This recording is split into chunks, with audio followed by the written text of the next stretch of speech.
আসসালামু আলাইকুম রহমতুল্লাহি ওবরাকাতুহ। আলহামদুলিল্লাহি ওয়াকাফা ওয়া সালামুন আলা ইবাদিহিল্লাযিনা ইসতাফা, আম্মা বা'দ। সম্মানিত দর্শক শ্রোতা, প্রিয় দিনী ভাই ও বোন, আশা করি আপনারা সকলে ভালো আছেন। আমি আলহামদুলিল্লাহ ভালো আছি।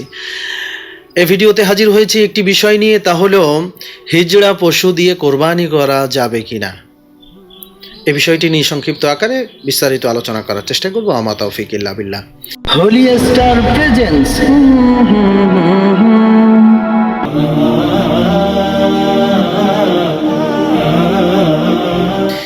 তো আমরা কোরবানির জন্য যে পশু নির্ধারিত করব বা ক্রয় করব, সে পশুটি যদি হিজড়া হয়, পশু নর নাকি মাদা, এটা যদি পরিষ্কারভাবে স্পষ্ট না হয়, তাহলে এই পশুটি হিজড়া ধরা হবে। এই পশুটি হিজড়া। আর এরকম হিজড়া পশু দিয়ে কোরবানি করা জায়েজ নেই।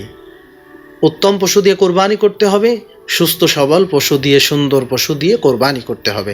আশা করি আমরা বিষয়টি পরিষ্কারভাবে বুঝতে পেরেছি। আল্লাহ সুবহানাহু ওয়া তাআলা আমাদের সকলকে আমল করার তৌফিক দান করুন, আমিন। ওয়া আখির দাওয়ানা আনিল হামদুলিল্লাহি রাব্বিল আলামিন।